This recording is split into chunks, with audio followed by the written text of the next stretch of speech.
إن الحمد لله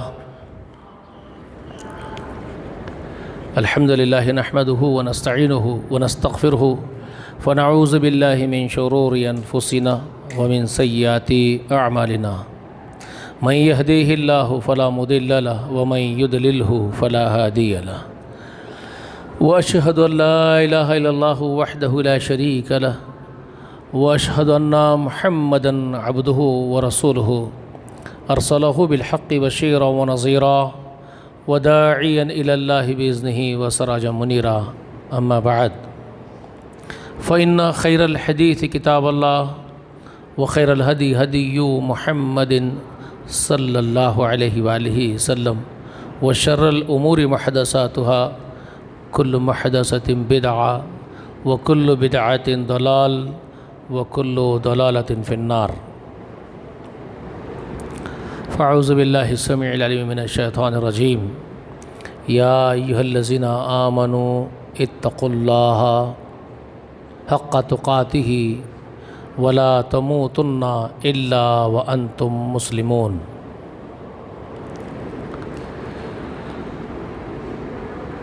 ہر قسم کی تعریف، حمد و ثنا، بڑائی و بزرگی اللہ وحدہ لا شریک کے لیے لائق و زیبا ہے۔ درود و سلام ہو تمام انبیاء و تمام مرسلین پر، خصوصاً اللہ کی بے شمار رحمتیں و برکتیں نازل ہو نبی آخر الزماں، خاتم النبیین و سید المرسلین محمد الامین صلی اللہ علیہ وآلہ وسلم پر، اور سلام ہو آپ کے تمام اہل بیت پر، سلام ہو آپ کے تمام اصحاب، آپ کے متبعین پر۔ گزشتہ ہم نے اس بات پر گفتگو کی تھی کہ مسلمان کیسے ہونے چاہیے۔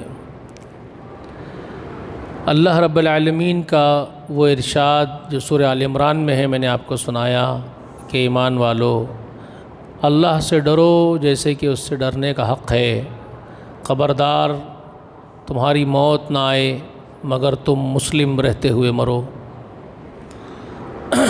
مسلم کیا ہوتا ہے؟ دیکھیے، آج سے ایک صدی پہلے اقبال نے بھی اسی طرح کا طنز کستے ہوئے اس امت کو جھنجھوڑنے کے لیے کہا تھا۔ گزشتہ میں نے جو باتیں رکھی ہے اس کو چند اشعار میں پرو دیا تھا اقبال نے، اگرچہ کہ میں نے 1 گھنٹہ آپ کے سامنے پکارا حالات حاضرہ پہ کہ مسلمان کیسے ہو گئے ہیں۔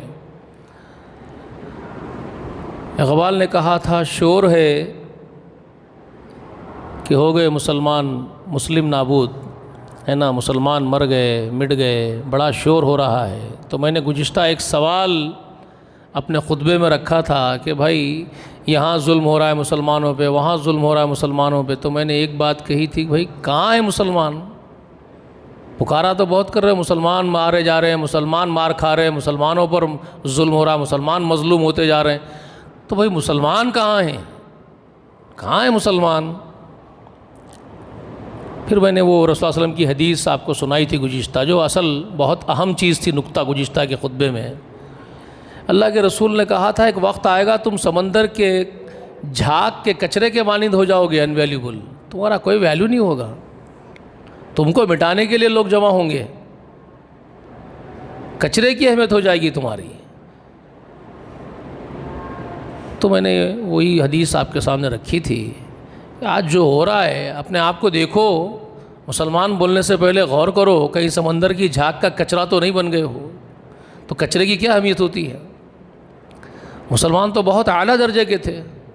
تو اقبال نے اسی بات کو کہا تھا، ہو گئے شور بہت ہے دنیا میں، شور ہے کہ ہو گئے مسلمان نابود۔ وہ کہتا ہے ہم یہ کہتے ہیں کہ تھے بھی کہیں مسلم موجود۔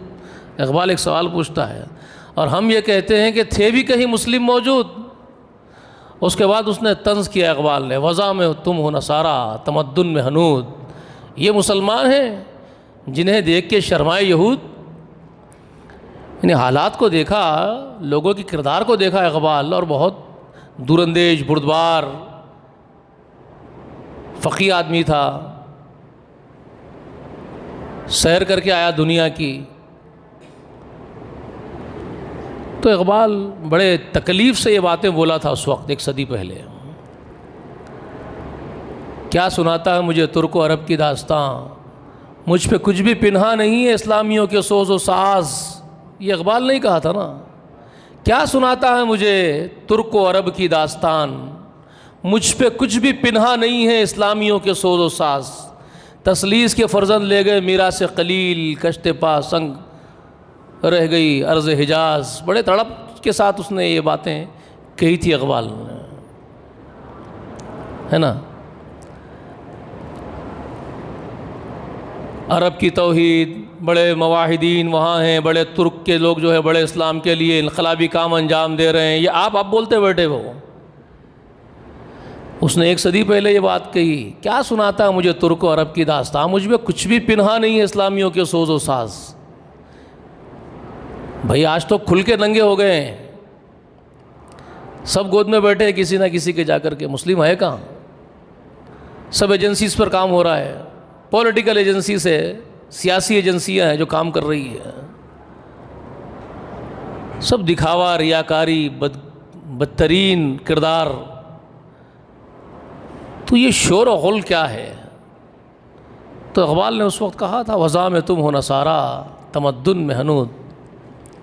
تمہاری وضع خطا، تمہاری چال چلن، تمہارا بیہیویئر، تمہارا فیشن جو اڈاپٹ کیے ہوئے ہو تم فیشن دنیا میں، تو تمہارا لیونگ اسٹائل جو ہے پورا کمپلیٹلی، تمہارا لیونگ اسٹائل پورا کا پورا کمپلیٹلی میچبل ہے، سملر ہے نصرانیوں جیسا، ٹائی لگا کے پھرنے والوں جیسا، جو گلے میں کراس ڈال کے پھرتے ہیں۔ تم میں ان میں کیا فرق ہے؟ تمہارا ٹوٹل کلچر وہی ہے۔ بڑے لوگوں کی بات چھوڑ دیجئے، چھوٹے بھی ان کو فالو کر رہے ہیں بھائی۔ جو بڑے ہیں، حکمراں ہیں، بڑے بڑے عہدوں پر بیٹھے ہوئے ہیں، ملکوں کی اقتدار سنبھالے ہوئے ہیں، وہ تو پکے نصرانی لگتے ہیں پورے کے پورے، ان کے کردار سے، ان کے اعمال سے۔ لیکن چھوٹے بھی کہاں بچے ہوئے آپ کے ملکوں میں، آپ کے شہروں میں، آپ کے بستیوں میں ان کو فالو کرتے ہیں آپ، ہاں؟ آپ کے گھروں میں فالو کرتے ہیں آپ۔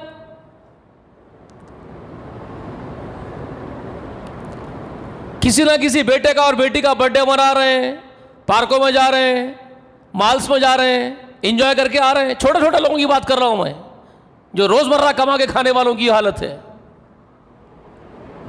نہیں کرتے آپ لوگ؟ آپ کے معاشرے میں نہیں ہو رہا ہے؟ نہیں ہو رہا ہے بولتے میرا گریبان پکڑ لینا، میں بتاتا ہوں 100 گھر بتاتا ہوں، 1000 گھر، 1 لاکھ گھر بتاتا ہوں آپ کو میں، ہر گھر کے اندر برتھ ڈے منایا جاتا۔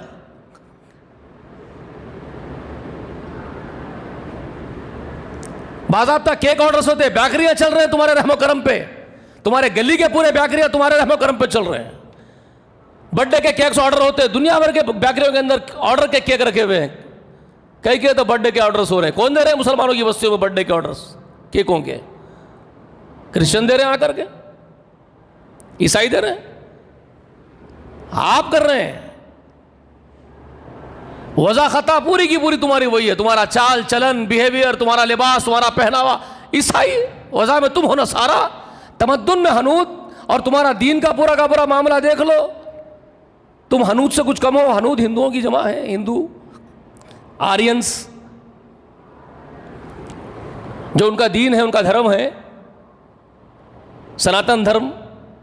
حالانکہ سناتن دھرم، اصل سناتن دھرم جو ہے نا بھائی، اس پہ یہ ہندو بھی نہیں ہے، ہندوستان کے ہندو بھی اصل سناتن دھرم پہ نہیں ہے، معاف کیجیے گا، تحقیق لوگوں کے پاس نہیں ہے، مجھے معلوم ہے۔ سناتن دھرم ہے نا، سناتن دھرم کے اندر یہ مورتی پوجا نہیں ہے، مختلف خداؤں کا تصور نہیں ہے، ایک ہی خدا کا تصور ہے سناتن دھرم میں، اصل سناتن دھرم کے اندر کائنات کا خدا پرماتما سرشٹی کرتا صرف ایک ہے، انیک نہیں ہے۔ سناتن دھرم کی تعلیم ہے یہ۔ مورتی پوجا قطعاً نہیں ہے، وہاں پر کسی مورت کی پوجا کی اجازت نہیں ہے سناتن دھرم کے اندر، لیکن جانتے ہی نہیں، کوئی ہندو بھی نہیں جانتے۔ لیکن جو فارمیلیٹیکل ہندو جو اپنا دھرم بنا کے بیٹھے ہوئے اس وقت ہمارے ملک کے اندر، تو یہ مسلمان کہاں پیچھے ان سے؟ اگر وہاں منادر بنتے ہیں، مورتیاں کھڑی ہوتی ہیں اور وہاں غلے لگتے ہیں، ان کو سجایا جاتا ہے، ان کو سندور لگایا جاتا ہے، ان کو دودھ سے دھلایا جاتا ہے، تو یہاں آڑی خبریں دودھ سے دھلائی جاتی ہے، یا ان کے صندل ہوتے ہیں، ان کے عروس ہوتے ہیں، ان کے غلے لگتے ہیں، ان کے ذبیحے ہوتے ہیں۔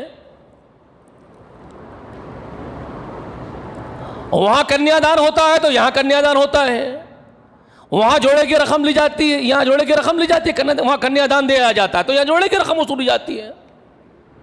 کون سا فرق ہے مجھے بتائیے؟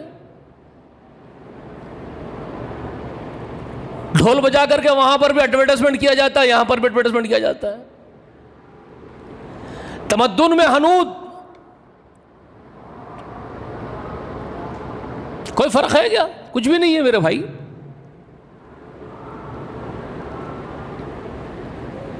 تو گزشتہ یہ ساری باتیں میں نے آپ کے سامنے رکھی تھی، اور آج میں نے اقبال کی وہ بات بھی سنا دی کہ مورد الزام صرف میں ہی نہ رہوں کہ ممبر پر کھڑے ہو کر کے انہوں ہمارے کو بڑا جو ہے پورے معاشرے کو کوس رہے ہیں.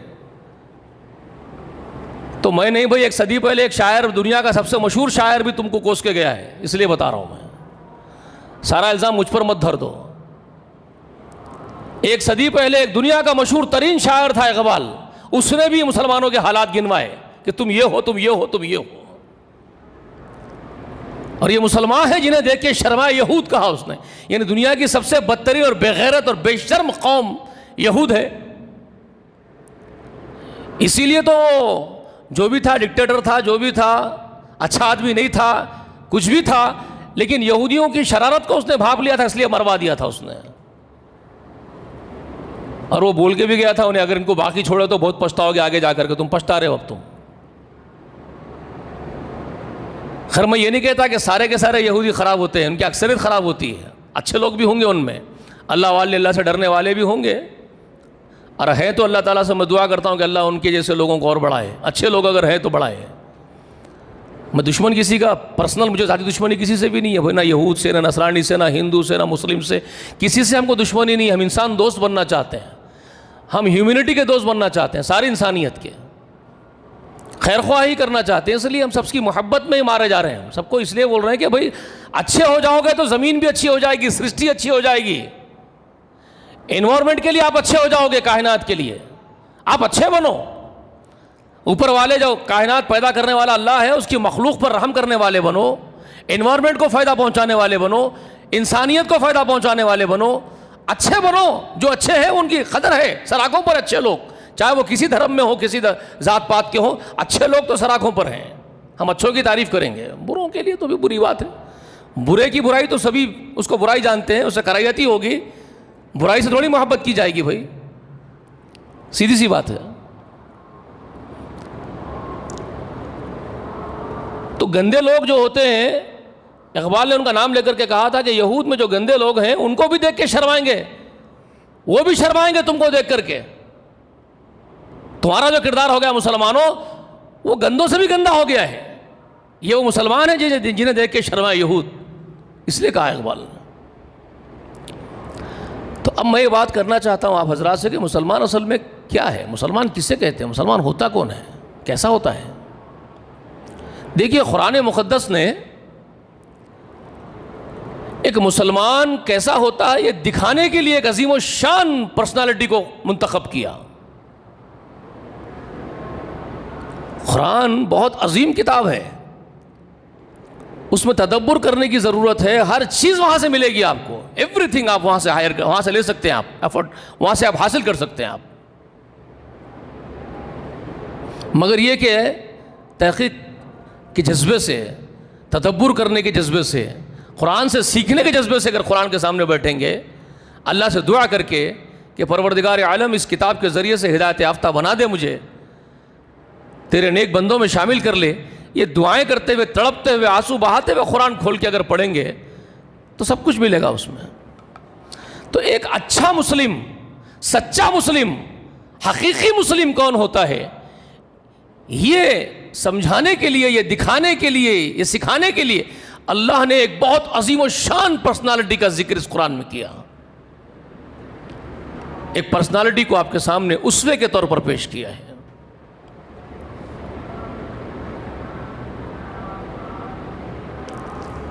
قد كانت لكم اسوة حسنة في ابراہیم والذین معه.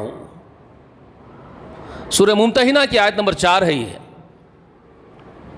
ممتحنہ میں اللہ تعالیٰ اس بات کا ذکر کرتے ہیں یقیناً تم لوگوں کے لیے ابراہیم میں اسوہ حسنہ ہے اور ابراہیم کے ساتھیوں میں اسوہ حسنہ ہے. جو تکلیفیں اٹھائے ابراہیم کے ساتھ اللہ کے خاطر، اس میں تمہارے لیے بہت عمدہ نمونہ ہے۔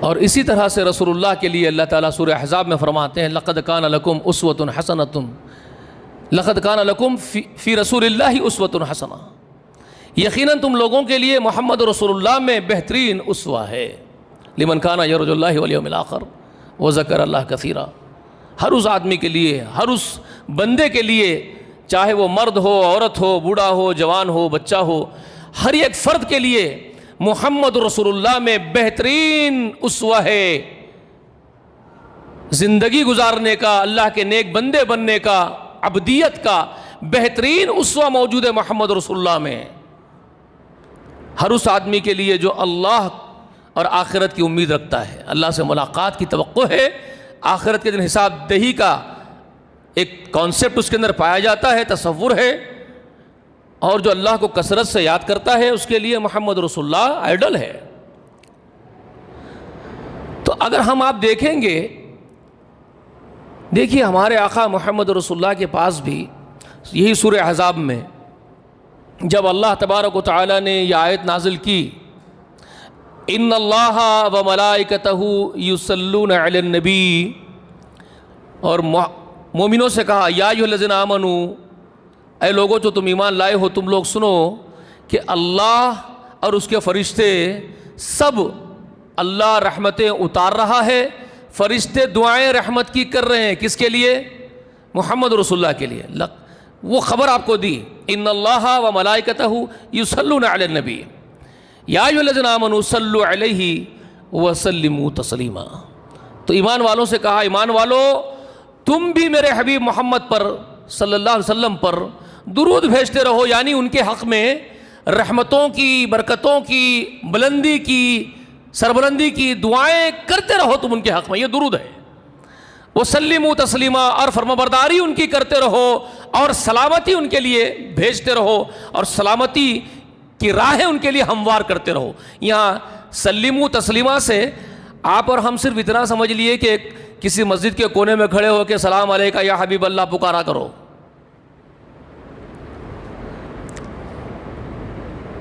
یہ جہالت کے سوا اور کچھ نہیں ہے۔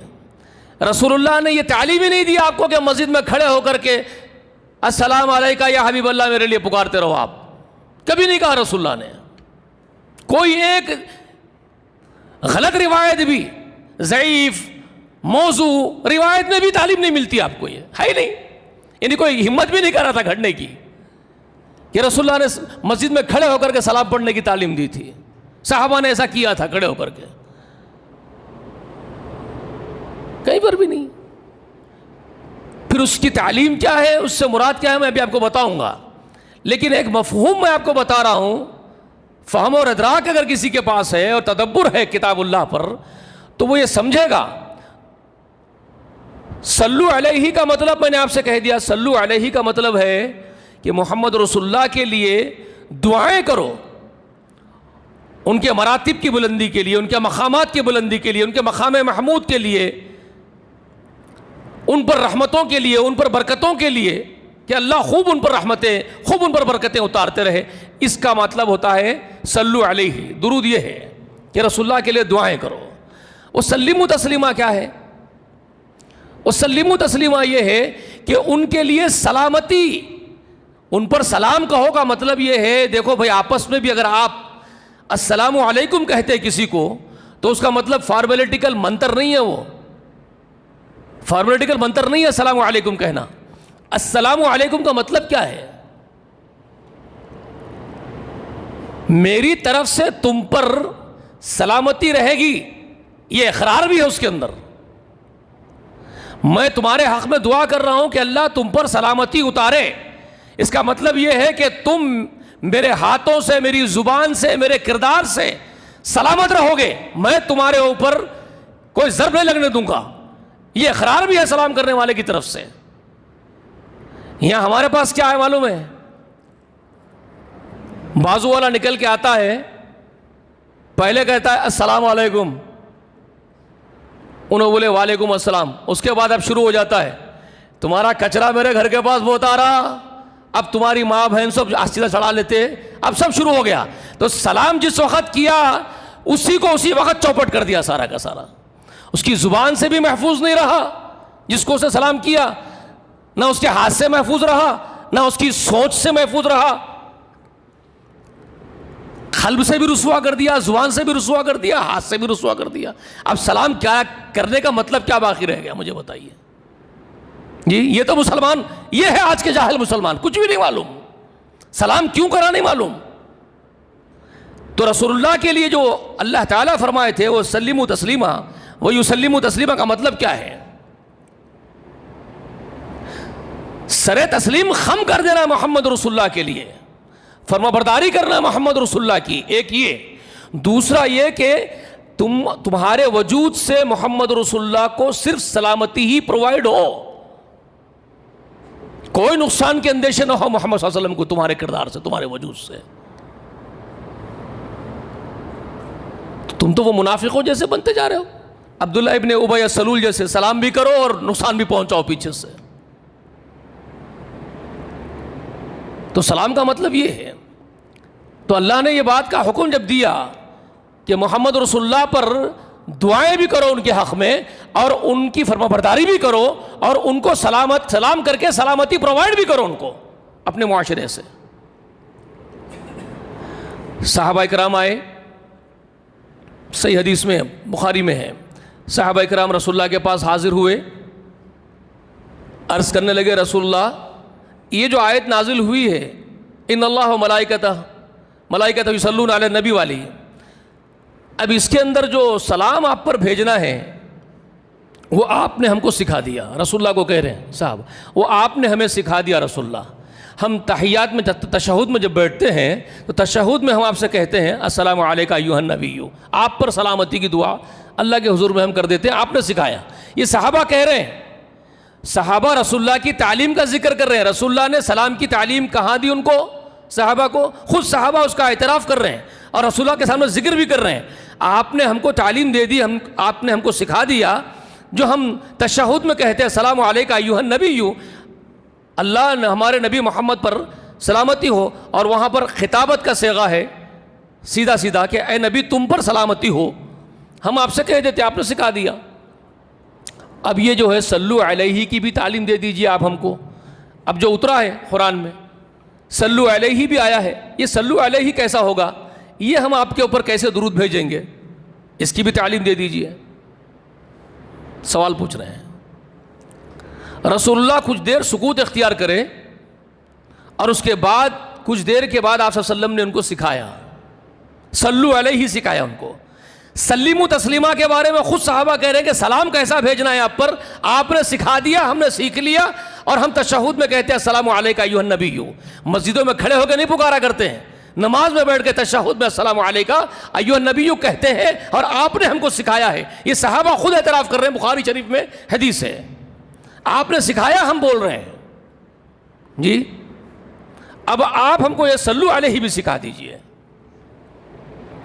تو رسول اللہ نے کچھ دیر کے بعد ان سے کہا تم لوگ کہو اللہم صلی علی محمد وعلی آل محمد کما صلیت علی ابراہیم وعلی آل ابراہیم وعلی آل ابراہیم انک حمید مجید, یہ سکھائے.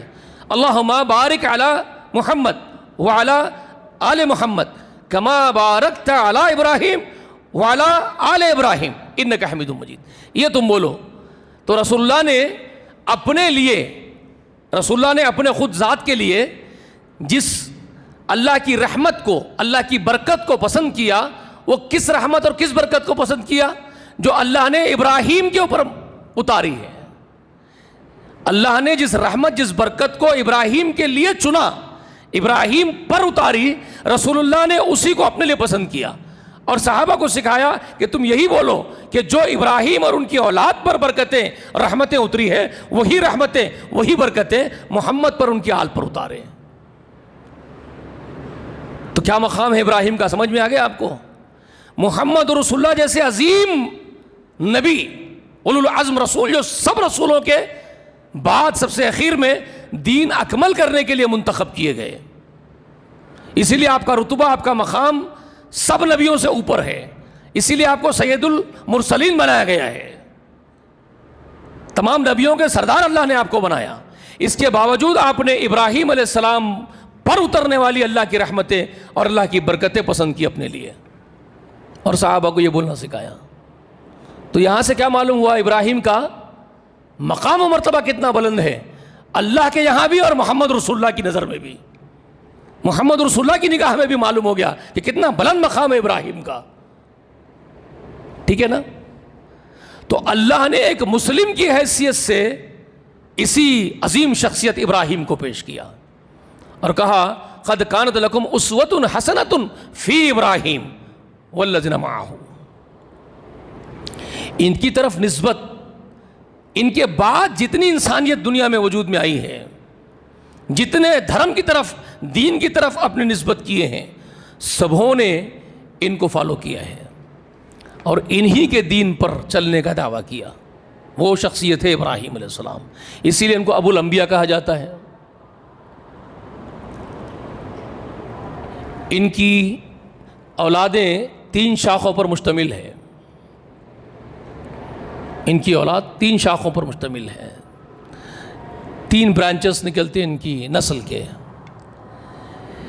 ایک سارہ کی اولاد، حالانکہ چھوٹے بیٹے ہیں، پہلا جو بیٹا پیدا ہوا ہے بڑا ان کو، وہ چھوٹی بیوی سے جو سارہ کے بعد نکاح کیے تھے ہاجرہ، ان سے پہلا بچہ پیدا ہوا، بڑا بیٹا، ان کا نام ہے اسماعیل۔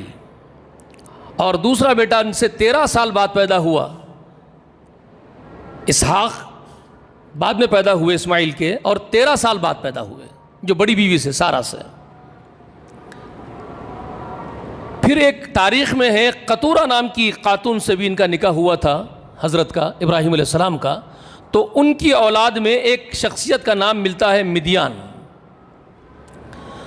تو وہ مدیان ان کا جو بیٹا تھا، اس کی نسل آباد تھی مدین کے علاقے میں، جو عرب سے متصل ایک علاقہ ہے، مدین کا علاقہ، جو موسیٰ علیہ السلام کے سسر تھے شعیب علیہ السلام، وہ انہی کی اولاد میں سے تھے، مدیان کی، اسی لیے اس علاقے کو مدین کہا جاتا ہے جہاں وہ نسل آباد ہوئی۔ تو 3 شاخیں ان کی اولاد میں ہیں، آل اسحاق سارہ کی اولاد، آل اسماعیل ہاجرہ کی اولاد، اور آل مدیان قطورہ کی اولاد۔ 3 بیویوں سے 3 اولادوں کی برانچز ان کے نکلتے ہیں۔ یہ پیدا ہوئے کٹر ایک ایسے گھرانے میں جہاں بتوں کی صرف پوجا ہی نہیں ہوتی، بلکہ بتوں کی بنانے کا بھی ذمہ اسی گھرانے کو تھا، اور پورا دین انہی کے سے فالو لیا جاتا تھا، بلکہ دھرم گرو کی حیثیت رکھتے تھے ان کے والد۔ اور قرآن مقدس نے ان کے باپ کا نام آزر بیان کیا ہے۔ اب وہ تاریخ میں کچھ اور چیزیں آپ کو ملیں گی، وہ چھوڑ دیجئے، ہم بات قرآن مقدس کی کرتے جو اتھینٹک ہے۔ تو قرآن نے ان کے باپ کا نام آزر بیان کیا ہے۔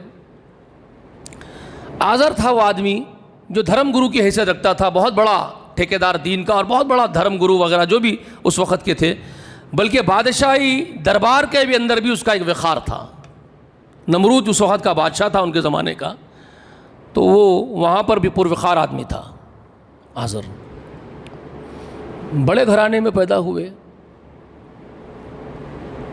ذرا سوچیے، تصور کیجئے، دین اور دھرم کا بڑا گھرانہ، رہبر وہی ہے دین کے اس وقت کے، رہنما وہی ہے اس وقت، سارے لوگ، یہاں تک کہ بادشاہ بھی دین اور دھرم کی باتیں انہیں سے سیکھتا ہو، اور وہاں یہ پیدا ہوئے ہو تو کتنا بڑا مقام ان کا ہوگا۔ اور وہ ایکلوتے بیٹے تھے آزر کے پاس، تو کیا امیدیں ہوگی کہ سارا میرے بعد یہ سارے جو مٹ وغیرہ کا معاملہ ہوگا کون سنبھالے گا؟ میرا ہی بیٹا سنبھالنا ہے، یہ سارا ذمہ ہوگا۔ لیکن یہ بچپن سے ہی اللہ تبارک و تعالیٰ نے منتخب کر لیا ان کو، یہ ان کے دھرم سے بیزار تھے، ان کے عقیدے سے بیزار تھے، بچپن سے ہی یہ ایک کائنات پیدا کرنے والے کے فکر میں ڈوبے ہوئے، غرق رہتے تھے، غور و فکر میں، تفکر میں ڈوبے تھے بچپن سے ہی، ہر چیز کو دیکھتے اور سوچتے تھے، کائنات پیدا کس نے کی ہوگی. اور یہ دیکھتے تھے بابا جو ہے خود ہی بنا رہے ہیں اور لوگ آ رہے ہیں, ان کی پوجا و بھگت ہو رہی ہے, تو یہ غور کر کے بولتے تھے کہ یہ تو صحیح ہو ہی نہیں سکتا بھائی, تم بناؤ خدا اپنے ہاتھوں سے, یہ کیسے ممکن ہے؟ خدا تو وہ جو تم کو بنائے. یہ سوچتے تھے لاجیکلی, خدا تو وہ ہو جو خود ہم کو بنایا ہو, کائنات بنایا ہو, سرشٹی بنایا ہو, وہ کیسے جس کو ہم خود بنائیں؟ یہ بات تو عقل کی نہیں ہے. تو بچپن سے ہی مخالفت کر رہے ہیں. تو اللہ تعالیٰ نے مختلف انداز میں ان کے اس تفکر کا نقشہ کھینچا ہے قرآن مقدس میں. سورہ انعام میں اگر آپ پڑھیں گے تو ایک ڈیٹیلنگ کے ساتھ اللہ نے ان کے اس واقعات کو ذکر کیا. باپ سے جو بحث کی, باپ سے جو بات کی, اپنے باپ سے کہا یا ابتی انی اراکا وقومک فی ضلال مبین, اے میرے ابا میں تم کو تمہاری پوری قوم کو کھلی ہوئی گمراہی میں دیکھ رہا ہوں. یہ عجیب کام معلوم ہو رہا ہے میرے کو گمراہی کا, یہ کیسے ممکن ہے جی تم خدا اپنے ہاتھ سے بناتے ہو, اپنے ہاتھ سے تم خدا بناؤ اور اس کو اپنا خدا مان لو جس کو تم اپنے ہاتھ سے بنائے ہو. یہ کیسے ممکن ہے؟ یہ کون سی عقل کی بات ہے؟ خدا تو وہ جو تم کو بنائے. میں تم کو اور تمہاری قوم کو تو اس معاملے میں بالکل صحیح نہیں دیکھتا ہوں. تو اللہ نے اس کا نقشہ کھینچا ہے پورا. وہ اس طرح سے باتیں کرتا تھا اپنے بابا آزر سے, اور غور و فکر کرتے تھے. ستاروں کو دیکھے چمک رہے ہیں تو کہنے لگے یہ ہو سکتا ہے چمکدار ہو اور آسمانوں کے اوپر نظر آ رہے ہیں, ہو سکتا ہے یہ رب ہو. جب وہ ڈوب گئے تو کہنے لگے قوم سے کہ دیکھو میں ڈوبنے والوں کو اپنا معبود نہیں بنا سکتا بھائی. تو ڈوب گئے. تو یہ تو غلام ہے کسی کے حکم کے, یہ خود ڈوب رہے نکل رہے, تو کون ہے جو ان پر حکومت کر رہا ہے؟ اس کے بعد چاند کو دیکھے, کہنے لگے یہ ہو سکتا ہے یہ رب ہے. جب وہ بھی ڈوب گیا تو کہنے لگے اگر میرے حقیقی رب نے میری رہبری نہیں کی ہوتی تو تم جیسا میں بھی ہو جاتا, کسی غلام کی پرستش کر رہا ہوتا چاند کی. وہ بھی کسی کا غلام لگ رہا ہے مجھے. کون ہے جو اس پر حکومت کر رہا ہے؟ کیوں وہ نکل رہا ہے, ڈوب رہا ہے؟ اس کے بعد دیکھے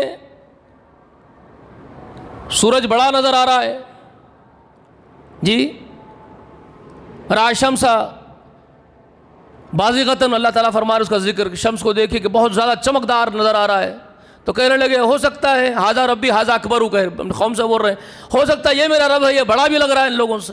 فلما فلت, جب وہ بھی ڈوب گیا. سورہ نعم میں اللہ نقشہ کھینچ رہے فلما فلت, مگر جب وہ بھی ڈوب گیا تو قالا, اب پکار کے اپنی پوری قوم کے سامنے سرعام اعلان کر دیے, قالا یا قومی انی بریء مما تشرکون انی وجہت وجہی للذی فطر السماوات والارض حنیفا وما انا من المشرکین. بالراس اعلان کر دیا, میری قوم سن لو, میں تمہارے شرک سے, تمہارے اس عقیدے سے میں تو بیزارگی کا اعلان کر رہا ہوں, بری لا تعلقی کا اعلان کر رہا ہوں. میں بری ہوں تمہارے اس عقیدے سے, تمہارے دھرم سے, تمہارے اس دین سے, میرا کوئی تعلق نہیں. اتنے بڑے دھرم گرو کا بیٹا کھڑے ہو کر کے اعلان کر دے, قوم میں تہلکہ مچ جائے گا کہ نہیں, ہنگامہ ہو جائے گا. کہاں تک رپورٹیں چلے جائے گی, حکومتوں تک بات چلے جائے گی, نہیں چلے گئی, حکومتوں تک ایڈورٹائزمنٹ ہوگا. یہ کیا ہے بھائی اس کا طریقہ؟ یہ تو ہمارے پورے دھرم کے خلاف بغاوت کا اعلان کر دیا. سیدھے بول رہا ہے کہ آپ بری ہوں, میں, میرا تعلق نہیں تمہارے دھرم سے. اور ایک بات پیش کر رہا ہے انی وجہت وجہی للذی فطر السماوات والارض, میں نے اپنے چہرے کو متوجہ اس کی طرف کر دیا ہے جس نے ساتوں آسمان اور زمین کو پیدا کیا ہے. حنیفا, اور میں یکسو ہوں اس کے لیے, سب سے کاٹ لیا اپنے آپ کو, میں نے سب سے کٹ گیا میں اور اس کے ساتھ وابستہ ہو گیا میں, ایک کے ساتھ. اور میں مشرکین میں سے نہیں ہوں, میں شرک نہیں کروں گا. یہ ابراہیم, ان بنیادی باتیں ان کی ابراہیم علیہ السلام کی, بیسیکلی ان کی باتیں, ان کی دعوت, ان کا عقیدہ, ان کی سوچ, ان کا تصور قرآن پیش کر رہا ہے, ان کا نظریہ قرآن پیش کر رہا ہے. ابراہیم کا ذبیحہ کر رہے ہیں, ابراہیم کے دین کا دم بھر رہے ہیں. ارے شرم آنا چاہیے تم لوگوں کو. ہزاروں لاکھوں جانور جو ہے ذبح کر دے رہے لے جا کر کے آستھانوں کے اوپر, غیر اللہوں کے, عروسوں میلوں میں ناچ رہے ہیں, کروڑوں روپے ان کے چندوں میں بھر دے رہے ہیں, ان کے غلوں میں لے جا کر کے قبرستانوں میں جی. بتوں کی تو اس نظام کو، بتوں کے نظام کو تم کھڑا کر رہے ہو اپنے ہاتھوں سے. بت یہی تھوڑا ہی ہے کہ جو بیچارے دوسرے قوم کے ہمارے لوگ جن کو معلوم نہیں ہے. تم کو تو معلوم ہے نا، تم کو تو محمد رسول اللہ نے سب کچھ بتا دیا تھا نا. جن کو معلوم نہیں وہ تو بت کھڑے کرے ہوں گے. تمہارا کام ہے ان کے پاس اپروچ ہونا، ان کو بات کرنا، بجائے اس کے تم تو آڑے بت بنا کے بیٹھے ہوئے ہو گلی گلی.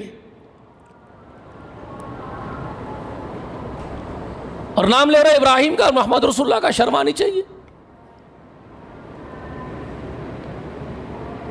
انقلابی اعلان کر دیا کھڑے ہو کر کے اپنی قوم میں، یا قومی انی بریء مما تشرکون انی وجہت وجہی للذی فطر السماوات والارض حنیفا وما انا من المشرکین. کیسا اعلان ہے یہ؟ اور ذبح کرتے ہو خود یہ پڑھتے ہو منتر ہے تمہارے لیے نا. ان کے پاس کیا ذبیحہ کا منتر ہے، وہ چھرا ہاتھ میں پکڑے وضو کرے انی وجہت وجہی، کیا مطلب ہے اس کا؟ نہیں معلوم. نہیں، ذبح کرتے ہو سکھا دیے تھے منتر، پڑھ لینا ہے، کاٹ دینا ہے جانور. اتنی بات ہے نا بھائی. انقلابی اعلان تھا. ایک پرماتما کے، ایک پربھو کے حوالے میں نے اپنے آپ کو کر دیا ہے، اس سرشٹی کرتا کے حوالے کر دیا ہے، اس پرماتما کے حوالے میں نے اپنے آپ کو کر دیا ہے جس نے سارے سنسار کو رچا ہے، جو سنسار کا رچائیتا ہے، سرشٹی کرتا ہے، پرماتما ہے، ودھاتا ہے. کوئی اس کا شریک نہیں ہے. میں اس کے ساتھ کسی ایک شے کو بھی شریک کرنے تیار نہیں ہوں. یہ انقلابی اعلان تھا ابراہیم کا.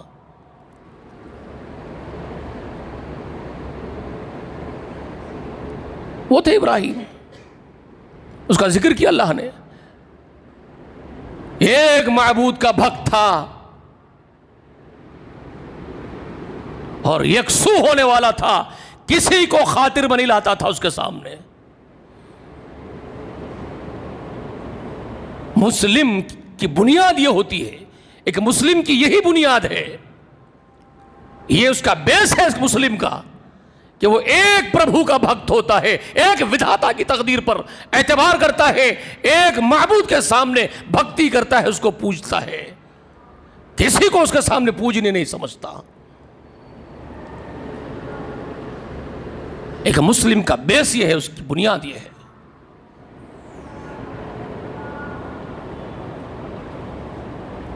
جو در بدر کا فقیر اور بھکاری بن کے پھرے، وہ کیا اللہ پربھو کا بھکت ہوگا؟ وہ سوچو. یہودی کہتے تھے کہ ابراہیم ہماری نسبت سے، ابراہیم ہم ان سے جو ہے محبت کرتے ہیں، وہ ہمارے ہیں. عیسائی بول رہے ہمارے. اللہ نے کہا ما کان ابراہیم یہودیا ولا نصرانیا ولکنہ حنیفا مسلما وما کان من المشرکین. سورہ آل عمران میں آیت نمبر 68 ہے، غالباً آپ کھول کر کے پڑھ لے سکتے ہیں کبھی. اللہ تعالیٰ نے فرمایا یہ ابراہیم، ارے یہ نہ یہودی نہ نصرانی، وما انزلت التوراۃ والانجیل الا من بعدہ. اس سے پہلے سورہ آل عمران کے اندر، اس سے پہلے اللہ نے یہ خبر دی، یا اہل الکتاب لما تحاجون فی ابراہیم، کہا ان لوگوں کو، یہود و نصارہ کو، اہل کتاب لما تحاجون فی ابراہیم، تم ابراہیم کے بارے میں کیوں جھگڑتے ہو ہم سے؟ جی وما انزلت التوراۃ والانجیل الا من بعدہ. ارے جو یہ تورات اور انجیل ہے یہ تو ابراہیم کے بعد اترے نا رے بابا. موسیٰ بھی ابراہیم کے بعد میں آئے، عیسیٰ بھی ابراہیم کے بعد میں آئے. وہ تو پہلے ہے نا ابراہیم، نہ تو یہودی ہے نہ نصرانی ہے، وہ تو کٹر کیا ہے وہ، ولیکن حنیفا مسلمہ ہے. ارے وہ تو مسلمان کٹر مسلم ہے. وہ مسلم کا بیس کیا، میں نے ابھی بتایا آپ کو. مسلم کا اصل بیس کیا ہے؟ ایک معبود کا بھکت، ایک معبود کا بندہ. اس نے اپنے وجود کو، اپنے آپ کو مکمل سرشٹی کرتا کے حوالے کر دیا، سنسار کے کائنات کے پیدا کرنے والے خلاق العلیم کے حوالے کر دیا. یہ اس کا بیس ہے مسلم کا. تو اللہ نے کہا ولیکن حنیفا مسلمہ، بلکہ وہ تو سب سے کٹنے والا، کٹر میرا اصل بھکت تھا، میرا مسلم فرما بردار تھا. وہ مسلم کے اصل لغوی معنی کیا ہے؟ مسلم کے اصل معنی کیا ہے جو لغت میں آتے ہیں؟ اصل اس کے بیسیکلی معنی کیا ہے؟ فرما بردار. اس نے اپنی نکیل اپنے پربھو کے ہاتھ میں دے دی ہے. اصل عرب میں لغت العربیہ کے اندر اگر آپ اس کو اسٹڈی کریں گے مسلم کے میننگ کو, تو عرب کی جو زبان میں سب سے پہلا یہ جملہ مسلم کا اطلاق ہوا تھا, تو وہ لوگوں نے اس اونٹ پر کہا تھا جو موکاٹ اور آزاد اونٹ کو پکڑ کر کے وہ پہلی مرتبہ فرسٹ ٹائم لائف میں اونٹ کی ناک میں نکیل لگا کر کے پگا لگا کر کے جب اس کو پکڑے تھے تو وہ ان کے خوابوں میں آ گیا تھا اونٹ. ورنہ اونٹ بھی بہت خطرناک جانور ہے, آپ لوگوں کو نہیں معلوم ہے شاید اونٹ کیا کیا کر سکتا ہے. بھولا بھالا جانور نہیں ہے اونٹ.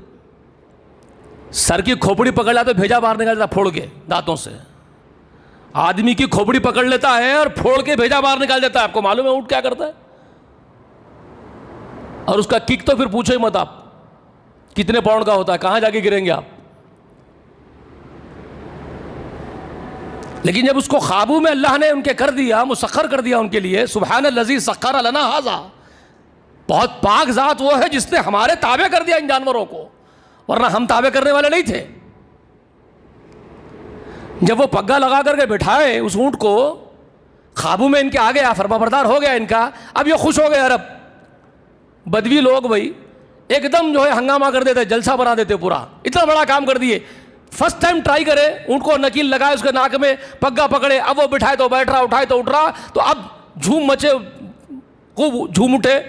اس کے بعد اس کے اوپر وہ جملہ بولے ھذا جمل مسلم, ھذا جمل مسلم, یہ اونٹ اب ہمارا فرما بردار ہے, یعنی ہمارے حکم پر چلتا ہے, ہمارے حکم پر بیٹھتا ہے, ہمارے حکم پر کھڑا ہوتا ہے. ھذا جمل مسلم, یہاں سے لغت میں اس لفظ مسلم کا اطلاق ہوا. تو اللہ ابراہیم کے بارے میں کہہ رہے ہیں ولیکن یہ ابراہیم مگر کیا ہے, حنیفا مسلمہ, میرے لیے یکسو ہونے والا. سارے حنیفہ کا معنی کیا ہے؟ ابو حنیفہ نہیں ہے حنیفہ کا معنی. حنیفہ کا معنی یہ ہے سارے جہاں سے اپنا تعلق, اپنا کانسیپٹ, توکل, بھروسہ, امیدیں سب سے کاٹ کر کے صرف ایک ہی ہستی پر ڈپینڈ ہو جانا, ایک سے جڑ جانا, اس کو کہتے ہیں حنفا, حنیفہ. سمجھ رہے ہیں آپ؟ تو اللہ کہہ رہے ہیں کہ یہ سارے جہاں سے اپنے آپ کو کاٹ کر کے مجھ سے جڑ گیا تھا یہ بندہ ابراہیم جس کو آپ کہہ رہے ہو, اور یہ کٹر مسلم, میرا فرما بردار, میرا ہر بات مانتا تھا میری.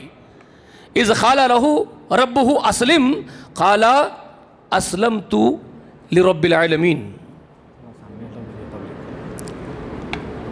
آگے ہو کے بیٹھی ہے نا, مسجد کشادہ ہے, ہم لوگ اس کو چھوٹی محسوس کر رہے ہیں ہماری وجہ سے. آئیے, اور طریقہ بھی یہی ہے, مسنون طریقہ سیکھ لیجئے اللہ کے واسطے. رسول اللہ علیہ وسلم کی تعلیمات یہی ہے, پہلی صف کو پر کرنا, پھر اس کے بعد والی صف پر کرنا, پھر اس کے بعد والی صف پر کرنا. یہ طریقہ ہے مسنون رسول اللہ کا سکھایا ہوا.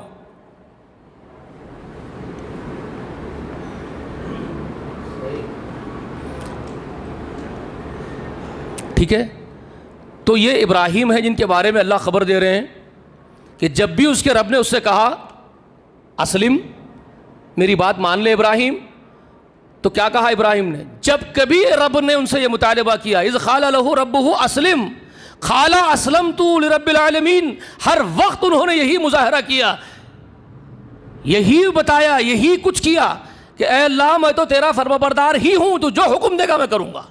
اور کیسے کیسے کام کر گزرے ہیں وہ, اللہ اکبر, تصور نہیں کر سکتے آپ. فرمانبرداری کی کن کن انتہا, کہاں کہاں چوٹیوں تک پہنچ گئے فرمانبرداری کی وہ. اس کے بعد جب میں نے کہا کہ اعلان کر دیا پوری قوم کے سامنے میں بری ہوں تمہارے شرک سے, تمہارے دھرم سے, تمہارے عقیدے سے, تو اذیتوں کے پہاڑ توڑ گئے. بادشاہ دربار میں بلایا, کیس دائر کر دیا گیا, کچہری میں جانا پڑا, وہاں مباحثے ہوئے, قرآن نے سب کا نقشہ کھینچا ہے. بادشاہ کے سامنے گئے تو بادشاہ پوچھ رہا تیرا رب کون ہے؟ تو انہوں نے کہا میرا رب وہ ہے جو جلاتا ہے, مارتا ہے, میں بیمار ہوتا ہوں مجھے شفا دیتا ہے, اذا مرضت فہو یشفینی. وہ وہیں پر ہوئے سب باتیں, وہ زندگی دیتا ہے, وہ موت دیتا ہے. تو اس نے لاجک کے ذریعے سے ان کو ہرانے کی کوشش کی. ایک قیدی کو بلایا سزائے موت کا, جس کے اوپر فیصلہ ہو چکا تھا, اس کو مرنا تھا, پھانسی ہونے کی تھی, اس کو بلا کر کے بادشاہ نے رہا کر دیا. اور ایک اجنبی کو بلایا جس کے اوپر کوئی کیس نہیں, کوئی الزام نہیں, معصوم آدمی کو بلایا, اس کو قتل کر دیا. اور ابراہیم کو بتا رہا دیکھ موت میں بھی دیتا ہوں, اس کی موت نہیں تھی, آزاد پھر رہا تھا, میں مار دیا, اور دیکھ میں اس کو موت دے چکا تھا, اب وہ مرنے والا تھا, میں نے اس کو زندہ کر دیا, تو زندگی موت تو میں بھی دیتا ہوں. ایسی لاجک جب بتایا تو ابراہیم علیہ السلام نے اس سے کہا کہ میرا رب وہ ہے جو سورج کو مشرق سے طلوع کرتا ہے, مغرب میں غروب کرتا ہے, تو ایک کام کر کے دکھا دے, مغرب سے طلوع کر دے, مشرق میں غروب کر دے. نہیں کر سکا, غصے میں آیا, آگ کی سزا سنا دی گئی. اس سارے کہانیاں قصے اللہ نے قرآن مقدس میں سب کچھ بیان کر دیا, پورا واقعہ. قوم کے لوگ کہیں یاترا میں جا رہے تھے, ابراہیم علیہ السلام سے بولے کہ تم بھی ہمارے ساتھ چلو. انہوں نے کہا انی سقیم, میں بیمار ہوں بھائی, میں تمہارے ساتھ نہیں آ سکتا ہوں. وہ چلے گئے, میں لمبی تفصیلات نہیں سناؤں گا, شارٹ کرنا ہے مجھے. چلے گئے قوم کے لوگ. آنے تک انہوں کیا کرے, قوم کو سمجھانے کے لیے ابراہیم علیہ السلام کا یہ عمل پیش کر کے لوگوں کے اندر ایک غلط فہمی پیدا کی جاتی ہے. دوسرے لوگ یہ سمجھ رہے ہیں کہ اسلام بتوں کو توڑنے کی تعلیم دے رہا ہے. ارے بھائی, اگر اسلام بتوں کو توڑنے کی تعلیم دے رہا ہوتا تو ہزاروں برس سے حکومت کر رہے تھے مسلمان یہاں, کوئی بت رہنے نہیں دیتے, سارے بت توڑ کے پھینک دیتے. اسلام پہ عمل کرنا تو گھروں سے نکل جاتے بتاں توڑنے کے لیے. غلط بات ہے. اسلام کبھی نہیں کہتا کہ لوگوں کے مذہب کو تکلیف پہنچاؤ, لوگوں کے دلوں کو تکلیف پہنچاؤ, بلکہ اسلام اس کے الٹ آپ کو یہ بولتا ہے. قرآن مقدس پڑھو تو آپ کو یہ بتایا جاتا ہے, اللہ تعالیٰ فرما رہے کہ کسی اور کے معبود کو برا بھی مت بولو. اگر کوئی کسی اور معبود بنا کے بیٹھ گئے اپنا, کوئی اور دھرم بنا کے بیٹھ گئے اپنا, کوئی دین بنا کے بیٹھ گئے اپنا, تو تم ان کو گالی مت دو, برا بھلا مت بولو کہ جہالت میں وہ اصل اللہ کو, اصل سرشٹی کرتا کو, اصل پرماتما کو گالی دے دیں گے, جو ان کا بھی ہے اور تمہارا بھی اور سارے سنسار کا رب وہی ہے. وہ جہالت میں اس کو گالی دے دیں گے جو اصل ہے اور حقیقی ہے. اس لیے کسی کو کچھ بولو مت, ان کو ان کا عمل کرنے دو. لکم دینکم ولی دین کہو, تمہارا دین تمہارے لیے, میرا دین میرے لیے, یہ سکھاتا اسلام. لکم دینکم ولی دین سکھاتا اسلام, توڑنا نہیں سکھاتا. آپ کو توڑنا سکھایا ہوتا تو پھر کچھ بھی باقی نہیں رہتا. سوچو ذرا, اتنے لوگ دنیا میں, اتنے کروڑوں مسلمان ہیں, سب توڑتے پھرتے. تو لوگوں کو ورغلانے کی کوشش مت کیجیے, غلط مت باور کیجیے. ابراہیم کا واقعہ کیوں سنایا گیا, اس کے پیچھے ایک لاجک ہے تم کو سمجھانے کے لیے. تمہارے عقل کے کھڑکیاں کھولنے کی لاجک ہے اس کے اندر. ابراہیم علیہ السلام نے اسی لاجک کو اڈاپٹ کیا اپنی قوم کو سمجھانے کے لیے, کیونکہ وہ بڑے دھرم گرو کے بیٹے تھے, تو انہوں نے سمجھانا چاہا اپنی قوم کو. تو جیسے قوم نکل کے کسی جنگل میں چلے گئی, کسی یاترا میں کسی عرس میلے میں چلی گئی, تو انہوں نے اپنے اس بڑے دیول میں, جو اس وقت کا وہاں کا جو بھی معبد تھا, اس معبد میں وہ گھس کر کے انہوں نے دیکھا کہ وہاں پر بڑی مورتی بھی ہے, چھوٹے مورتی بھی ہے, چھوٹے بھی ہے صوبے. تو انہوں نے اپنی قوم کو سمجھانے کے لیے ایک آئیڈیالوجی کا استعمال کیا. انہوں نے اپنی لاجک سے, رسول اللہ نے نہیں کہا کہ ابراہیم نے یہ کیا تم بھی یہ کرو, ہم سے نہیں کہا گیا ایسا. ہم کو اور آپ کو صرف یہ سنایا جا رہا ہے کہ ہماری عقل کے کھڑکیاں کھل جائے, عقل ہماری سیدھی ہو جائے, اس لیے سنایا گیا کہ ابراہیم علیہ السلام وہاں گئے. جا کر کے انہوں نے دیکھا کہ چھوٹے چھوٹے ہیں, تو انہوں نے کیا کیا, پہلے تو ان سے بات چیت کیا کی, طنز تھا وہ ان کا.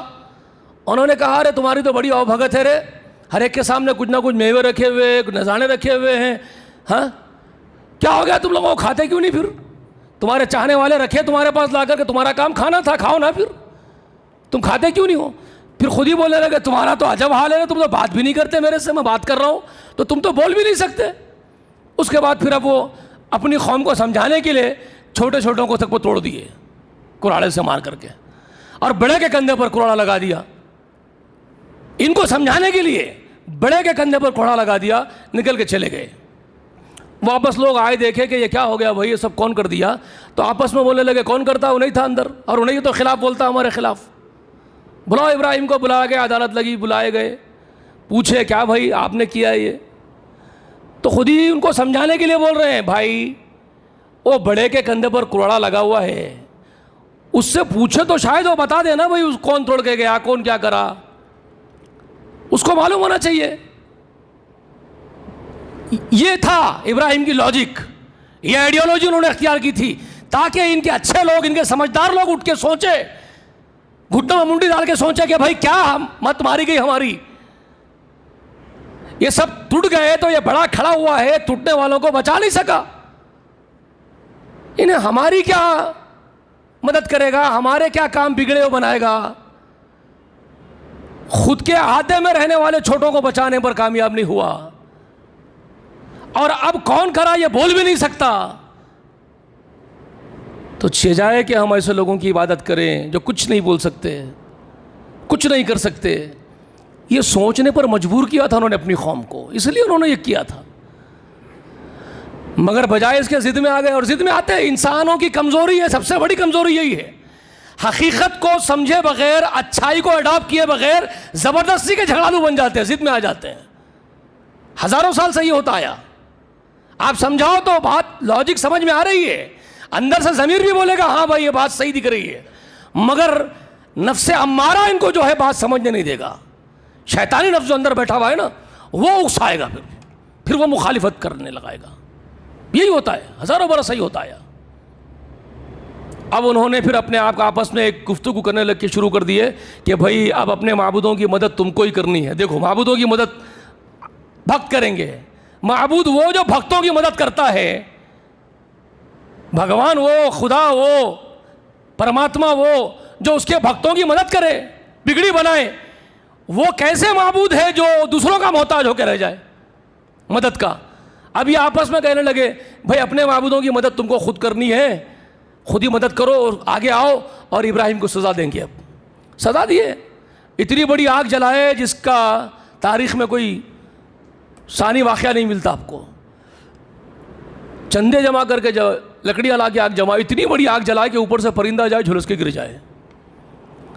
اب روایات میں جو باتیں ہیں غیبی علوم میں، جو نبوت کے غیبی علوم امور ہوتے ہیں ہم کو جو بتائے جاتے ہیں، اس میں آپ صلی اللہ علیہ وسلم یہ روایات یہ بھی ہیں کہ جبرائیل امین اللہ تعالیٰ کے پاس پہنچ گئے، اللہ تیرے ایک بندے کو، تیرے نام لیواؤں کو آگ میں جلا رہے ہیں۔ جی جبرائیل کہہ رہے ہیں اللہ کیا وہ جلا دیا جائے گا؟ جبرائیل کو تشویش ہو گئی، تشویش ہوتی ہے فرشتوں کو، ایمان والوں سے بڑی محبت کرتے فرشتے ہیں، اسی لیے ہم اپنی دعاؤں میں کبھی کبھی فرشتوں کے لیے بھی دعائیں کرتے رہنا، گائے مائیں، اللہ ان پر بھی سلامتی نازل کر، فرشتوں پر بھی، ایمان والوں کے بڑے خیر خواہ ہیں وہ۔ تو اللہ وہ جلا دیا جائے گا، وہ مار دیا جائے گا، تشویش ہو رہی ہے ان کو، تڑپ رہے ہیں۔ تو اللہ نے ان کو اجازت دی، ٹھیک ہے تو جا، تجھے اجازت دے رہا ہوں، اگر وہ تیری مدد لینے کو تیار ہو جائے ابراہیم تو اس کی مدد کر دے تو جا۔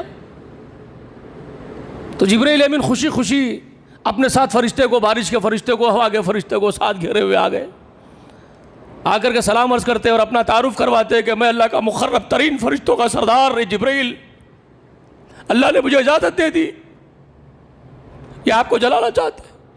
اور شیطان مردود بھی لگ گیا ساتھ میں، وہ بڑا عزازیل قوم کے ساتھ لگ گیا، مشورے دے رہا ہے، آگ تو جلا دیے تھے بدبخت، مگر وہ آگ جلانے کے بعد آگ کے قریب نہیں پھٹک سکتے تھے، اتنی بڑی تھی آگ، اب جلا کے ڈالیں گے کیسے ابراہیم کو؟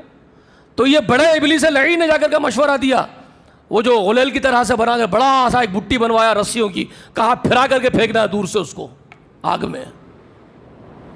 سارا انتظام ہو گیا، سارا ہنگامہ چل رہا ہے وہاں پر زمین پر، اور فرشتوں کا سردار اتر کے آ گیا اور آ کے کہتا ہے سلام عرض کر کے اپنا تعارف کروا کے کہ مجھے اجازت ملی ہے، مجھے پرمیشن ملا، اجازت ملی ہے کہ میں آپ کی مدد کروں اگر آپ چاہے تو، شرط کے ساتھ اجازت ملی ہے کہ اگر آپ چاہیں میری مدد لینا تو مجھے اجازت ہے میں آپ کی مدد کروں، شرط یہ ہے کہ اگر آپ چاہیں۔ سوچے، شرط یہ ہے کہ اگر میں چاہوں، سوچے۔ تو جبریل سے پوچھتے ہیں کیا میرا رب اس بات کو نہیں جانتا کہ مجھے آگ میں جلا رہے ہیں؟ تو جبریل نے کہا خوب جانتا ہے، ہر چیز جانتا ہے، وہ تو سب جانتا ہے۔ تو پھر فوراً کہنے لگے تو پھر تمہاری مجھے کیا حاجت ہے؟ تو پھر تمہاری حاجت مجھے کیا ہے؟ اگر وہ مجھے بچانا چاہے تو وہ تو قادر مطلق ہے، جو چاہے کر گزرنے والا، وہ کسی کا محتاج نہیں، وہ مجھے بچا لے گا۔ اور اگر میرا جلنا اس کو محبوب اور پسندیدہ ہے، میرے جلنے سے ہی اس کی مشیت، اس کی رضا ہے، تو پھر میں جلنے تیار ہوں اس آگ میں، اس کے خاطر میں اپنے وجود کو مٹانے تیار ہوں، جو چاہے مجھے میرے ساتھ کر لینا دو۔ فرشتوں کے سردار سے یہ بات جبریل کی۔ مایوس ہو کے ہٹ گیا جبریل پیچھے، دیکھ رہا ہے یہ بھی، آسمان دیکھ رہا ہے، زمین دیکھ رہی ہے، مخلوق دیکھ رہی ہے، اللہ رب کبریا دیکھ رہا ہے، عرش سے کہ میرا بندہ کس درجے پار کر رہا ہے آزمائش کے. ڈال دیا آگ میں اٹھا کر کے. رب نے اپنی قدرت کا مظاہرہ کیا. جبرائیل سے کہہ دیا تھا ابراہیم تو نے کہ تیری حاجت نہیں، میرا رب قادر مطلق ہے. تو دیکھ پھر میں کیا ہوں.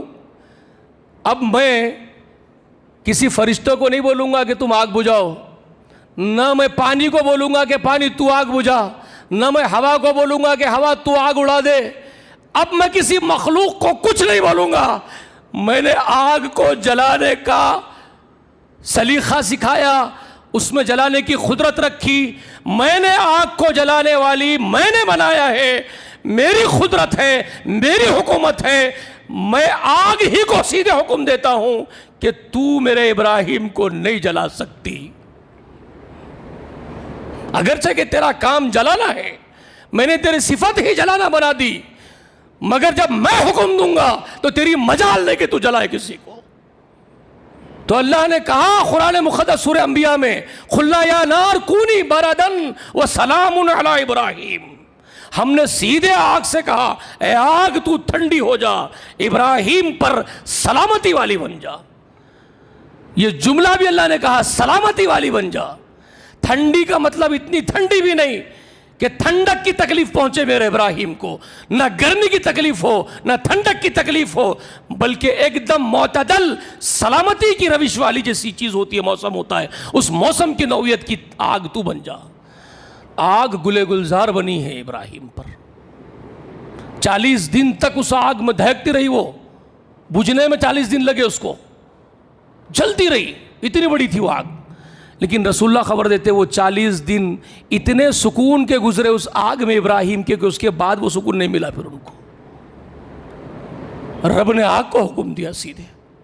رب نے دکھا دیا کہ بندہ میرا ہو جاتا ہے تو میں اس کے لیے کافی ہو جاتا ہوں. کسی چیز کی اس کو حاجت نہیں، کسی چیز کی حاجت نہیں اس کو، میں کافی ہو جاتا ہوں. اسی لیے اقبال نے اس کو بھی کوٹ کیا اپنے اشعار میں، آج بھی گر ہو ابراہیم سا ایماں پیدا، آگ کر سکتی ہے گلے گلستہ پیدا. وہ ایمان تو دکھاؤ پہلے کہاں ہے تمہارا. تم تو المدد فلاں المدد فلاں المدد فلاں 2400 چوکھنڈیوں کے اوپر پھرتے رہتے ہو.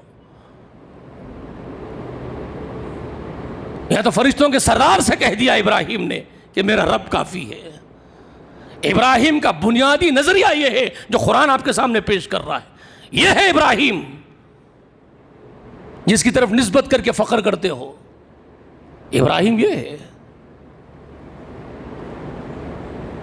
سورہ صافات پڑھیے، قربانیاں کرتے ہیں نا ان کے نام سے، ان کے بیٹے کی سنت کو زندہ کر رہے ہیں، ذبیحہ کی. کہاں ابراہیم، کہاں اسماعیل، کہاں اسحاق، کہاں یعقوب، کہاں موسیٰ و عیسیٰ، اور کہاں محمد رسول اللہ صلی اللہ علیہ وآلہ وسلم، اور کہاں ہم جیسے ناپیکار جو بڑی بڑی نسبتیں کر لیتے ہیں. سوچو بھائی، اللہ نے ان کا واقعہ سورہ صافات میں کھل کر کے بیان کیا. نوح علیہ السلام کا پورا ذکر کرنے کے بعد کہا وَإِنَّ شِيعَتِهِ لَإِبْرَاهِيمَ. نوح کے پیچھے پھر اس کی پیروی کرتے ہوئے ابراہیم آیا. اِذْ جَاءَ رَبَّهُ بِقَلْبٍ سَلِيمٍ. اپنے رب کے یہاں قلب سلیم لے کر کے آیا ابراہیم. قلب سلیم تھا، وہ دل جس میں کینہ نہیں، جس میں مکاری نہیں، جس میں بغض نہیں، جس میں حسد نہیں، جس میں لالچ نہیں، جس میں دھوکہ نہیں، فریب نہیں، مکاری نہیں. وہ قلب جس میں صرف سلامتی ہی سلامتی اور اللہ کی محبت ہی محبت، وہ دل ہوتا ہے قلب سلیم. تو اللہ نے اس قلب کے بارے میں ابراہیم کے کہا اِذْ جَاءَ رَبَّهُ بِقَلْبٍ سَلِيمٍ. وہ اپنے رب کے یہاں جب آیا تو قلب سلیم کے ساتھ آیا، پاک دل لے کر کے آیا، سلامتی والا دل لے کر کے آیا.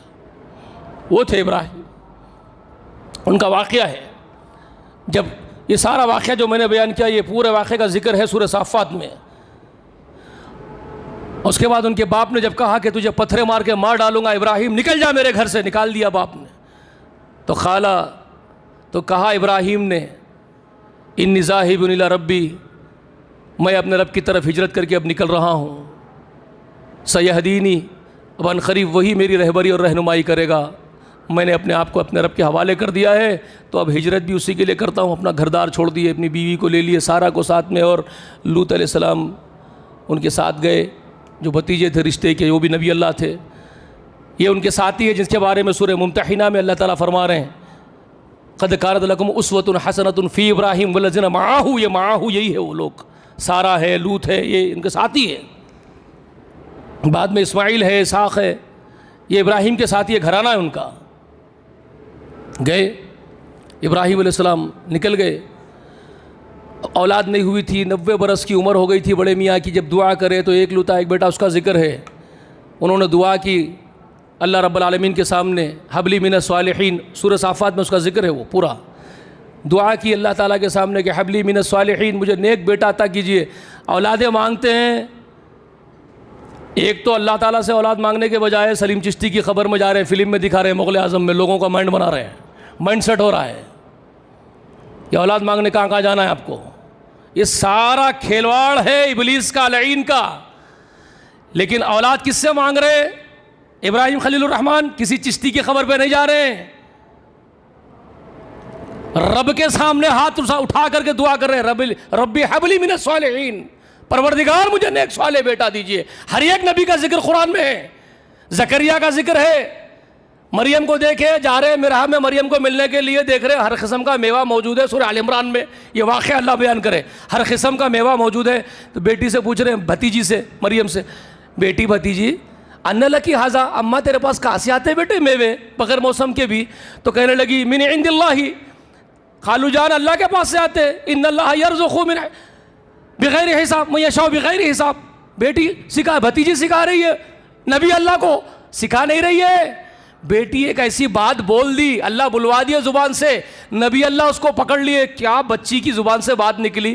بڑے بڑے اللہ والوں کو بھی کبھی چھوٹے چھوٹوں سے بات سننے کو مل جاتی ہے جس پہ ہم سوچنے مجبور ہو جاتے ہیں لوگ، بڑے بڑے لوگ بھی۔ تو بچی کے منہ سے نکل گئی من عند اللہ، یہ اللہ کے پاس سے آتا ہے، خالو جان نبی اللہ کو بول رہی۔ اللہ جس کو چاہتا ہے بے حساب روزی دیتا ہے، یہ بات پکڑ لی۔ حضرت بولے بیٹی تیرا کیا بات ہے تیری؟ اب چلے گئے حضرت، ارے اللہ تو جو چاہ کرنے پر قادر مطلق ہے، بے موسم مریم کو میوہ کھلانے والے، میں بے اولاد ہوں تو کس سے مانگوں؟ میری بیوی بانجھ ہے، میں بوڑھا ہو گیا، مگر مانگنا کس سے؟ معلوم ہے ان کو زکریا کو۔ قیام میں کھڑے ہو گئے، گڑ گڑا کر کے دعائیں کر رہے، پروردگار اگرچہ کہ میری بیوی بانجھ ہے، میری ہڈیاں وہ سیدھا ہے، یہ سارے اسباب چھوڑ دیجئے، آپ تو اسباب کے محتاج نہیں مولا، مجھے ایک نیک صالح بیٹا دے دیجئے اپنے در سے۔ کسی در پہ نہیں، ایک ہی در سے مانگ رہے ہیں۔ اللہ نے یحییٰ کی بشارت دی، قرآن آپ کو بتا رہا ہے کس سے مانگنا ہے۔ ابراہیم مانگ رہے ہیں رب صالح بیٹا دیجئے، اور صرف بیٹا نہیں مانگنا، صرف بیٹی اولاد نہیں مانگنا، صالح بھی مانگنا ساتھ ساتھ۔ بدتر نکل گیا تو پھر خون کے آنسو رلا دیتا، صالحین میں سے دیجئے۔ تو اللہ نے کیا کہا؟ بشرناہ بغلام حلیم، ہم نے اس کو بشارت دی بردبار نیک بیٹے کی۔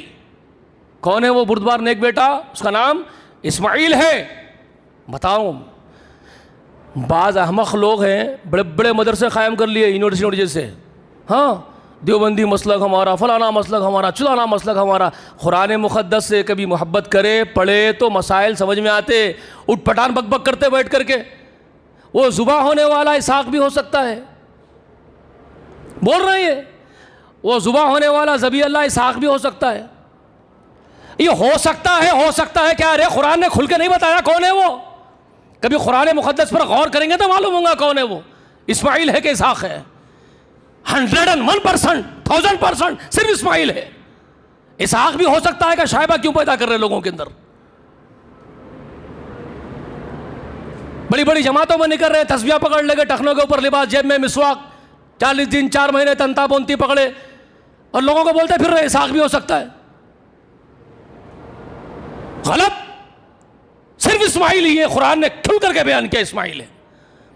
بشرناہ بغلام حلیم، یہ اسماعیل کے بارے میں بشارت ہے، ہم نے اس کو بشارت دی ایک بردبار بیٹے کی۔ سورہ صافات میں اللہ بیان کر رہے ہیں، فلما بلغ معہ السعی، جب وہ باپ کے ساتھ سعی کرنے کی عمر کو پہنچ گیا، 13 سال 14 سال کی عمر، سعی کرنے کی، باپ کے ساتھ بھاگ دوڑ کرنے کی عمر کو پہنچ گیا، بابا بلا کے بیٹے سے بات کر رہے ہیں، قال یا بنیا انی ارا فی المنام انی اذبحک فانظر ماذا تری، میرے بچے میں خواب میں دیکھ رہا ہوں تجھے ذبح کرتے ہوئے. اور نبی کا خواب ایک وحی ہوتی ہے، حکم ہوتا ہے. خواب دکھایا جا رہا ہے، بیٹے کو ذبح کر رہے ہیں. بیٹے تو بول تیرا کیا خیال ہے؟ قال یا ابت افعل ما تؤمر، بیٹے نے کہا ابا جان جو حکم اللہ نے آپ کو دیا آپ کر گزریے، وہ آپ بلا جھجک کر دیجئے. ستجدونی انشاءاللہ من الصابرین، اللہ نے چاہا تو آپ مجھے صبر کرنے والوں میں سے پائیں گے. میں صابر بندوں کی طرح سے ذبح ہو جاؤں گا آپ کے ہاتھوں سے. اللہ اکبر، کیسا گھرانہ ہے سوچئے. یہ کر سکتے ہیں یہاں پر ہم؟ رب نے خواب میں دکھایا بیٹے کو ذبح کر رہے ہیں، بیٹے کو بلا کے بول رہے ہیں اب میں تجھے ذبح کرتے ہوئے دیکھ رہا ہوں. بیٹا بول رہا میں صبر کرتے ہوئے ذبح ہو جاؤں گا آپ کے ہاتھوں سے، اللہ نے چاہا تو. اپنا کمال بھی نہیں، میں کر دوں گا، میں نہیں کر رہے، میرا اللہ چاہے مجھے صبر دے گا اور صابر کی طرح سمجھ آپ کے ہاتھوں سے ذبح ہو جاؤں گا اللہ کے لیے. فلما اسلم وتلہ للجبین، اللہ فرما رہے جب باپ بیٹوں نے اسلام کی انتہا کر دی، ماتھے کے بل لٹایا بیٹے کو، تلہ للجبین، ماتھے کے بل. یہ بھی بیٹے ہی مشورہ دیا تھا، ابا میرا چہرہ آپ کے ہاتھ کو لگے گا، محبت جوش مارے گی، باپ کا دل ہے، ہاتھ رک جائے گا، مجھے الٹا لٹائیے. یہ بیٹے نے ہی مشورہ دیا تھا ذبح کرتے وقت. آنکھوں کو پٹی باندھ لیجئے، آنکھوں پر پٹی باندھ لیے، بیٹے کے ہاتھوں کو پیچھے باندھ دیے، پیشانی کے بل لٹا دیے، چھرا چلا رہے گردن پر، چلا دیے.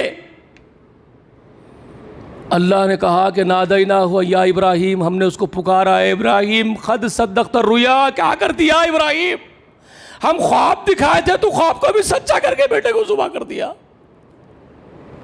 تو بیٹے کو ذبح کر دیا. ان کذالک نجزی المحسنین، اللہ یہاں پر کہہ رہے یہ ہے اسلام کی انتہا احسان پر پہنچا دیتی ہے بندے کو. ہم ایسا ہی بدلا دیتے ہیں محسن بندوں کو، ہمارے ایسے ہی رتبے بلند کرتے ہیں ان کے. وَإِنَّ هَذَا لَهُوَ بَلَاءٌ مُبِينٌ، بے شک یہ تو بہت کھلی ہوئی تیری آزمائش تھی ابراہیم، اس سے بڑی، اس سے کھلی آزمائش امتحان کوئی ہو ہی نہیں سکتا ہے.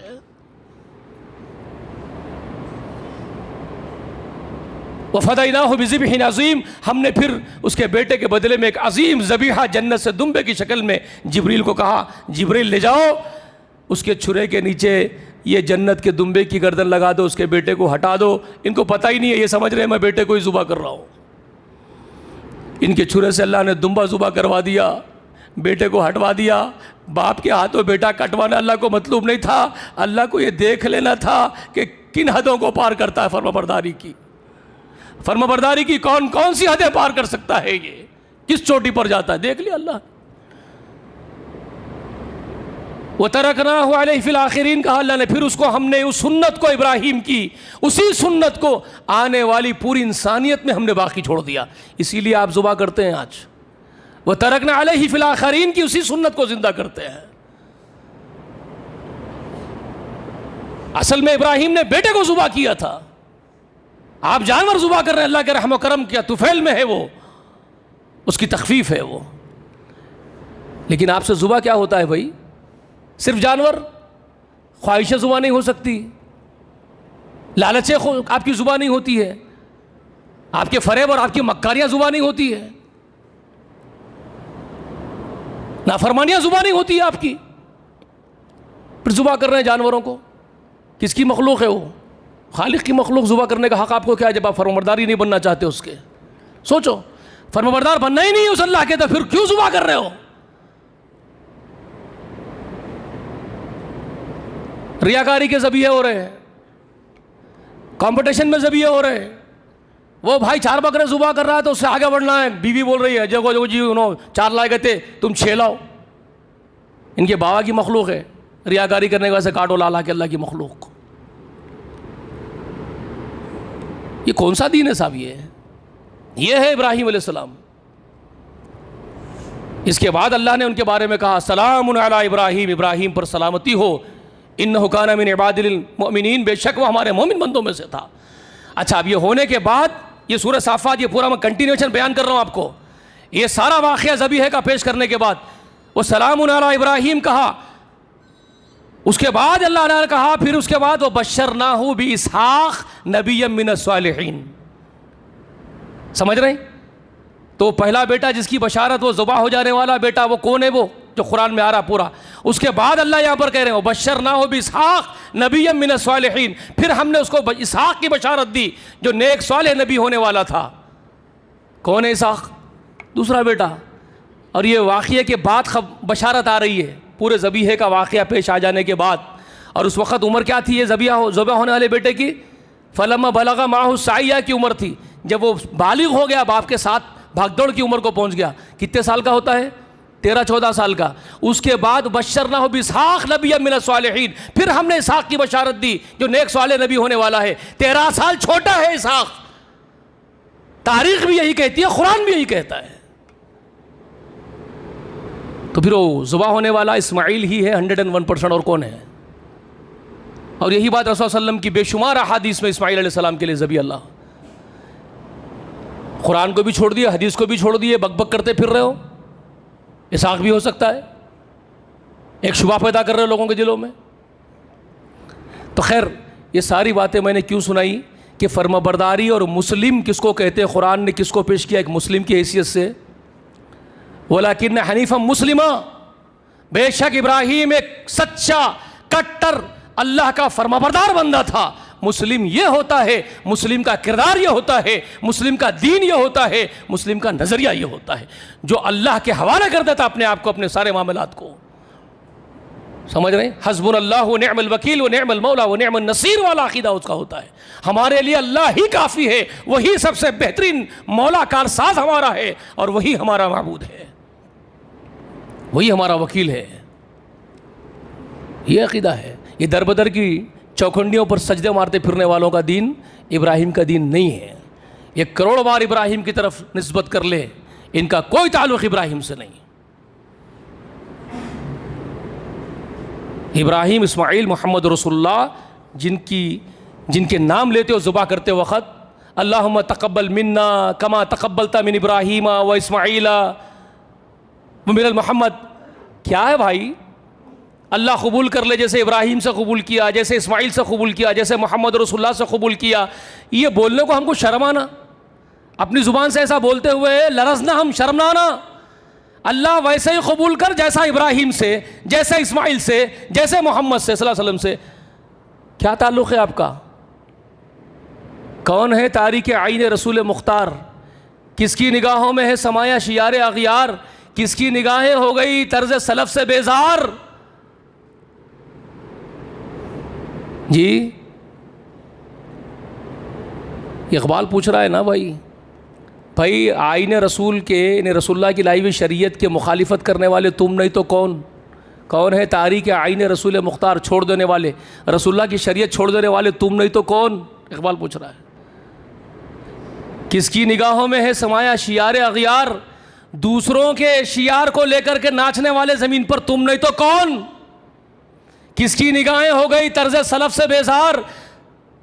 سلفی حضرات, اللہ والے, محدثین, مفسرین, ائمہ, تابعین, صحابہ, ان کے طرز زندگی سے کون بیزار ہے آج؟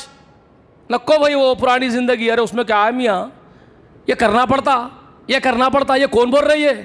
کس کی نگاہیں ہو گئی طرز سلف سے بیزار؟ جی روح میں سوز نہیں, قلب میں احساس نہیں, کچھ بھی پیغام محمد کا تم کو پاس نہیں. پوچھ رہا تھا اقبال.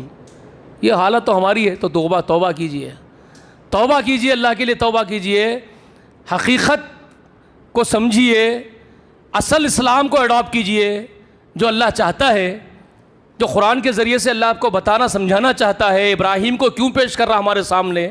ایک مسلم بندہ ایسا ہوتا ہے جو ابراہیم ہے, وہ بتایا گیا, تو یہ ساری چیزوں کو اڈاپٹ کرنا ہے, کریں گے انشاءاللہ. تو اگر قربانی کر رہے ہیں تو پھر ابراہیم علیہ السلام کی زندگی بھی سامنے رکھیے, محمد رسول اللہ کی زندگی کی قربانیاں بھی سامنے رکھیے, ساری قربانیاں سامنے رکھیے, صرف جانور کی نہیں. پورے زندگی کے ہر موڑ پہ جو قربانی دینا پڑا ہے, سیکریفیشنز ہے, وہ سب سامنے رکھیے. اس کے بعد جانور کو ذبح کیجئے تو اس کا مزہ ہی کچھ اور ہے. پھر اس جانور کی ذبح کرتے وقت کا مزہ ہی کچھ اور ہے. اس مخلوق پر بھی رحم آئے گا, اس کی بھی قدر ہوگی. جو بکرا آپ کے ہاتھ سے کٹ رہا ہے, جو بیل آپ کے ہاتھ سے کٹ رہا ہے, آپ کو سمجھ میں آئے گا کہ تو مجھ سے کئی گنا بہتر ہے. اللہ کے نام پہ اپنی گردن تو کٹا دیا. میں نے کیا کاٹا ہے؟ میں نے کیا کیا؟ یہ سمجھ میں آئے گی بات. پہلے وہ سب کچھ سمجھیے جو اسلام آپ کو بتانا چاہتا ہے. اللہ سے دعا ہے کہ کہنے سننے سے زیادہ اللہ ہم سب کو عمل کی توفیق دے. اللہ جب تک ہم کو زندہ رکھے، اسلام پر رکھے، ایمان پر رکھے. آمین. وآخر دعوانا الحمد للہ رب العالمین. السلام علیکم ورحمۃ اللہ وبرکاتہ.